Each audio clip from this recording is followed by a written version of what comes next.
The president did not name names, of course, but he could have been speaking of the man whose hand he shook. Look at this image. This was quite something to behold live on CNN.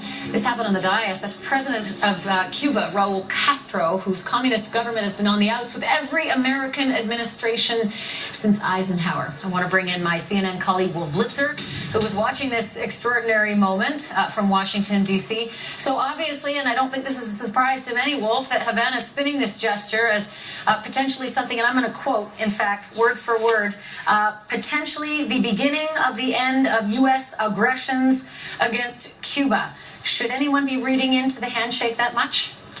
I think a lot will depend on what happens. If there's a gesture from the Cubans shortly, not too long down the road, to release that American Alan Gross, who's been held prisoner in Cuba for 4 years, that would be a significant step. Removing one of the barriers, maybe right now the key barrier, before any even modest improvement in U.S.-Cuban relations. As you know, actually, and as our viewers remember, President Obama took office 5 years ago, anxious to improve relations with Cuba and a whole bunch of other countries around the world, but he's been frustrated in improving U.S.-Cuban relations. There have been some modest easing of travel restrictions, stuff like that. But until Alan Gross is removed, there's going to be no desire in the Obama administration, certainly not much in Congress, to make any significant improvement. So I think the ball is clearly in Havana's court right now. If Raul Castro follows up with the release of Alan Gross, that would be a significant gesture on the part of the Cubans, and presumably it would be followed up by the president with some further, at least modest improvements in relations.